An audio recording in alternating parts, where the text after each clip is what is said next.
नमस्कार दोस्तों, जय हिंद, वंदे मातरम। आप सभी का स्वागत अभिनंदन है टीटी फैमिली शिक्षकों के परिवार जायसवाल कोचिंग सेंटर पर, पावर्ड बाय शिक्षा ही प्रकाश है।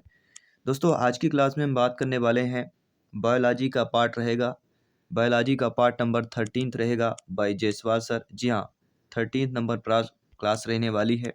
इस क्लास में हम आपके सिलेबस के अकॉर्डिंग, न्यू एग्जाम पैटर्न के अकॉर्डिंग टॉप 20 क्वेश्चंस करेंगे। साथ ही साथ इसके पहले 12 पार्ट कंप्लीट हो चुके हैं, जिसका आई बटन पे यहाँ पे ऑलरेडी लिंक दे दिया गया है। प्रत्येक क्लास, प्रत्येक पार्ट फ्री ऑफ कॉस्ट है, क्योंकि राष्ट्र हित में यह टीटी फैमिली है, शिक्षकों का आवर टीचर्स फैमिली है। तो चलिए देर न करते हुए शुरुआत करते हैं और आपका फीडबैक जानते हैं। टॉप 20 में से आपका फीडबैक क्या है। साथ ही साथ 7 PM पे हमारी बाल विकास पेडागोजी की लाइव क्लास होती है, तो 7 PM पे जरूर मिस मत कीजिएगा। चलिए बायोलॉजी की क्लास को कंटिन्यू करते हैं। पहला प्रश्न आपके स्क्रीन पर ऑलरेडी आ चुका है। दोस्तों, निम्नलिखित में से किसमें ऊतक विभेदन पाया जाता है? ब्रायोफाइटा में, कवक में, सभी शैवाल में या विषाणु में पाया जाता है? तो हम सभी लोग जानते हैं, इनमें से जिसमें ऊतक विभेदन पाया जाता है वह आपका क्या कहलाता है? ये पिछली क्लास का मॉक क्वेश्चन था। आप सभी लोगों ने कमेंट्स किया, बहुत बहुत धन्यवाद सभी का। तो किसमें ऊतक विभेदन पाया जाता है? तो हम सभी लोग जानते हैं, जो ब्रायोफाइटा होता है, जी हाँ, कवक और विषाणु में ऊतक विभेदन अनुपस्थित होता है। कवक और विषाणु में क्या होता है? ऊतक विभेदन अनुपस्थित होता है। इसलिए बायोफाइटा में ऊतक विभेदन शैवालों की अपेक्षा सुविकसित होता है। और उच्च वर्गीय शैवालों में हालांकि ऊतक विभेदन पाया जाता है, बट यहाँ पे ब्रायोफाइटा की बात करेंगे। अगला प्रश्न है, घुमक्कड़ फर्न जो है किसे कहा जाता है? इक्विसीटम को, एडियंटम को, सिलेजिनेला को या साइलोटम की बात करेंगे। तो घुमक्कड़ फर्न जो है किसे कहा जाता है? सभी कमेंट के माध्यम से बताइएगा। देखिए, घुमक्कड़ फर्न की बात करें तो जो आपका एडियंटम होता है वह घुमक्कड़ फर्न कहलाता है। इक्विसीटम को पाइप या हॉर्सटेल तथा सिलेजिनेला को क्लब मास कहा जाता है। घुमक्कड़ फर्न किसे कहा जाता है? एडियंटम की बात करेंगे। इसके बाद अगला प्रश्न है, मटर का पौधा किस कुल का सदस्य होता है? सोलनेसी, पोएसी, फिबेसी या कंपोजिटी की बात करेंगे। सभी कमेंट कीजिएगा। प्रत्येक भाई बहन गृहिणी जिनका सपना है टीटी एग्जाम को फतेह करना, सिलेक्शन 101% पाना, यहाँ पे सभी कमेंट कीजिएगा। दोस्तों, मटर का जो पौधा होता है वह किस कुल का सदस्य कहलाता है? आप सभी ने कमेंट कर दिया है और वह कहलाता है, किसकी बात करेंगे? फेवेसी की बात करेंगे। मटर एक कौन सा होता है? सागी पौधा होता है। कौन सा पौधा है? सागी पौधा है। और यह लिग्मिनेसी या फेवेसी, फेवेसी की जगह आपका लिग्मिनेसी भी, अगर लिग्मिनेसी आता है तो भी आपको लिग्मिनेसी कर देना है। अब फोवेसी आता है, फोवेसी कुल का सदस्य होता है। इसके बाद अगला प्रश्न है, अंडाशय इन्फियर होता है? गाजर, गुलाब, नींबू, मटर।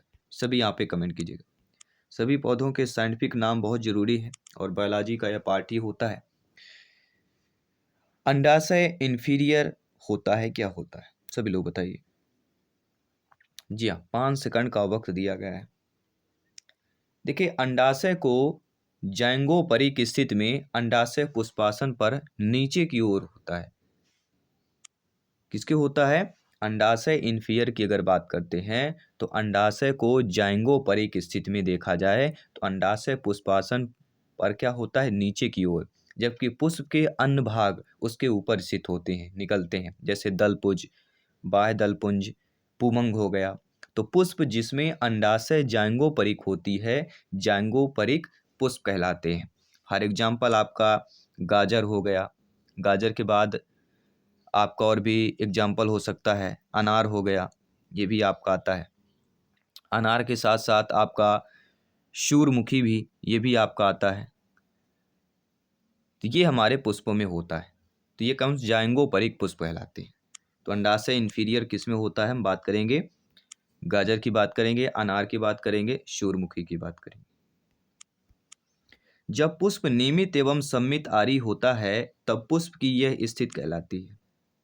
एक व्यास सममित, असम्मिति, एकलिंगी या त्रिज्या सममित की बात करेंगे।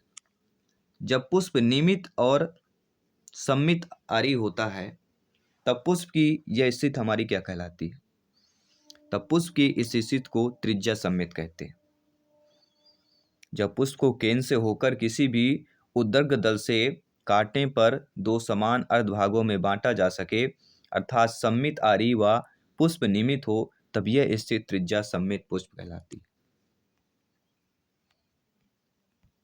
अगला प्रश्न है, तापानुवर्ती या तापानुकुंचनी गति संबंधित है?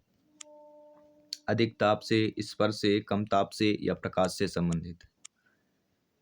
तो हम सभी लोग जानते हैं कि तापानुवर्ती तापानुकुंचनी गति जिससे संबंधित होता है वह हमारा क्या कहलाता है? तो राइट ऑप्शन यहाँ पे हो जाएगा अधिक ताप, क्योंकि तापानुवर्ती तापानुकुंचनी ताप से ही हमारा प्रश्न दिया गया है। अधिक ताप क्यों होगा? देखिए, तापानुकुंचन गति अधिक ताप से पुष्पन होने वाले पौधों में पाई जाती है। पहला ऑप्शन सही हो जाएगा। अगला प्रश्न है, निम्नलिखित में से किस पादप हार्मोन द्वारा फल, पुष्प एवं पत्तियों का विलगन का नियंत्रण तथा फलों का पक्वन प्रेरित किया जाता है? Gibberellin, ethylene, auxin, cytokinin. दोस्तों, जिस पादप हार्मोन द्वारा फल, पुष्प एवं पत्तियों का विलगन का नियंत्रण तथा फलों का पक्वन प्रेरित किया जाता है वह हमारा कहलाता है इथाइलिन। इथाइलिन या एथिलीन एक वाष्पशील गैस होती है। कौन सी होती है? एक वाष्पशील गैस होती है। अगला है, आपका दिया गया है, अल्प प्रदीप्त काली पादपों में पुष्पन नहीं होगा यदि अंधकार अवधि को निम्नलिखित में से एक ऐसे द्वारा अल्प अवधि के लिए भी बाधित कर दिया जाए। पीला प्रकाश, नीला प्रकाश, हरा प्रकाश या लाल प्रकाश। तो हम सभी लोग जानते हैं कि अल्प प्रदीप्त काली पादपों में पुष्पन नहीं होगा यदि अंधकार अवधि को इनमें से एक के द्वारा अल्प अवधि के लिए भी बाधित कर दिया जाता है, और वह कहलाता है लाल प्रकाश। अल्पदीप्त काल पादपों में यदि अंधकार अवधि को लाल प्रकाश से अल्प समय के लिए भी बाधित कर दिया जाए तो इस प्रकार के पौधों में पुष्पन नहीं होगा। किसकी बात करेंगे? लाल प्रकाश की बात करेंगे। अगला है, निम्नलिखित में से कौन पौधे में एक जो है मुख्य प्रकाश संश्लेषी पथ होता है? C3, C4, CAM या इनमें से कोई नहीं? सही बताइए, किसमें कौन से पौधे में एक मुख्य प्रकाश संश्लेषी पथ होता है? देखिए, जो C3 चक्र होता है, जो C3 चक्र होता है, इसकी खोज केल्विन एवं बेंसन ने की थी। किसने? केल्विन एवं बेंसन ने। C3 चक्र का प्रथम उत्पाद फास्फेग्लिसरिक अम्ल होता है जो एक 3 डिग्री सेल्सियस कार्बन यौगिक होता है। कार्बन संश्लेषण का यह पथ अधिकांश पौधों में पाया जाता है। C3 चक्र की बात करें, यहाँ पे आपका राइट ऑप्शन क्या हो गया? निम्नलिखित में से जिस जीवाणु द्वारा भूमि में अमोनिया का नाइट्राइट में ऑक्सीकरण किया जाता है वह कहलाता है नाइट्रोबैक्टर। नाइट्रोसोमोनास में भूमि में क्या होता है? जो नाइट्रोसोमोनास भूमि में होता है, इसमें अमोनिया का नाइट्राइट में ऑक्सीकरण हेतु एक मुख्य एजेंट होता है। नाइट्राइट को नाइट्रेट में किसके द्वारा? नाइट्रोबैक्टर जीवाणु द्वारा परिवर्तित किया जाता है। पहला ऑप्शन यहाँ पे सही कर लेना। अगला है, बिंदु स्त्रावण प्रेरित होता है अधिक आर्द्रता में, कम आर्द्रता में, अधिक वाष्पोत्सर्जन द्वारा या तेज प्रकाश द्वारा होता है। तो बिंदु स्त्रावण जो प्रेरित होता है वह किसके द्वारा होता है? देखिए, बिंदु स्त्रावण कुछ शाकी पौधे के आगतित भागों में, जैसे पत्ती के किनारे हो गए, सिरकाओं के छोर हो गए, द्रव की बूंदों से यह निकलता है। ऐसा तब होता है जब पौधे की जड़ों द्वारा जल का सक्रिय अवशोषण हो रहा हो, परंतु वायुमंडल की अधिक या उच्च आर्द्रता के कारण वाष्पोत्सर्जन की दर बहुत कम या वाष्पोत्सर्जन की बिल्कुल दर होती बिल्कुल नहीं होती, और यह स्थिति गर्म दिन तथा ठंडी रातों के दिनों में उत्पन्न होता है। तो विष्णु स्त्रावर जो प्रेरित होता है किसकी बात करेंगे? किस पर होता है? सभी लोग बताइए।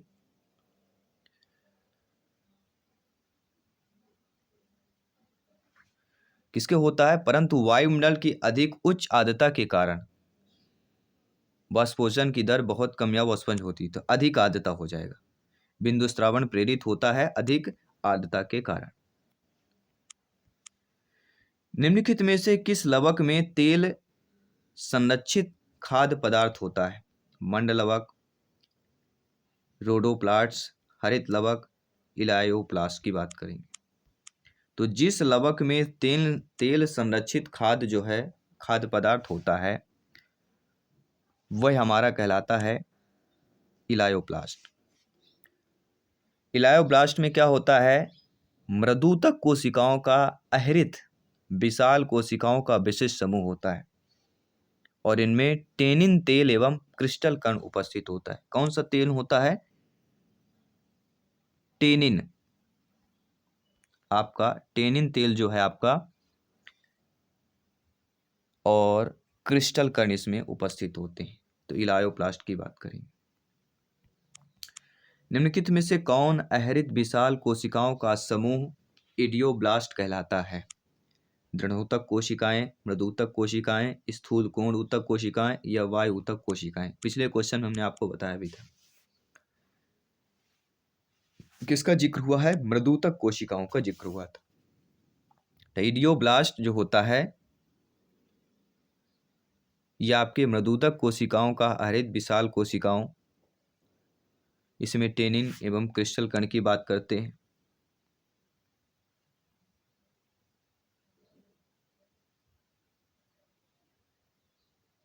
और हमने ये भी बताया था कि लायोप्लास्ट में किसका संग्रहण होता है?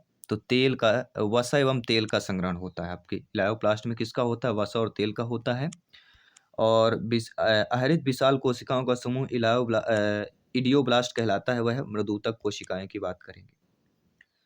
इसके बाद अगला प्रश्न है, युक्तांडवी अंडाशय पाया जाता है सरसों, गेहूं, मक्का या बटर कप में पाया जाता है? तो आप सभी लोग जानते हैं, यानी सर्वव्याख्याता लोग हैं, भावी अध्यापक अध्यापिकाएं हैं।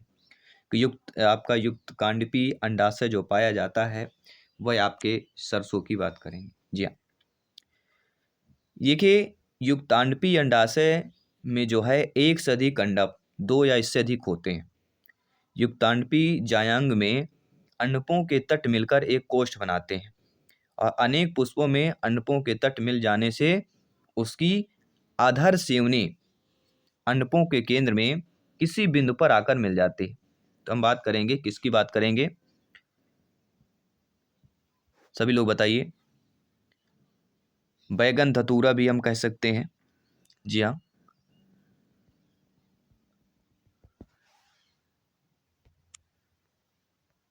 अगला प्रश्न है, लैंगिक चक्र निम्नलिखित में से कौन सी प्रक्रिया में युग्मक संलयन एवं अर्धसूत्रीय विभाजन दोनों होते हैं? इस प्रक्रिया में युग्मक संलयन एवं अर्धसूत्रीय विभाजन ये दोनों चीजें होती हैं। आपके असंग जनन, उभय मिश्रण, द्विगुणित की बीजागुणिता या अनिषेक बीजिता की बात करेंगे। तो जिस प्रक्रिया में युग्मक संलयन एवं अर्धसूत्रीय विभाजन दोनों होते हैं वह प्रक्रिया क्या आपके उभय मिश्रण कहलाता है।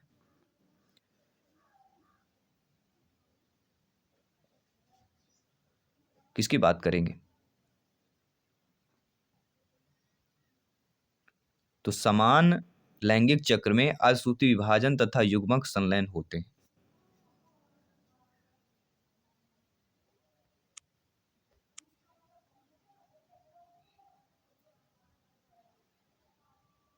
जहां पे आपका राइट ऑप्शन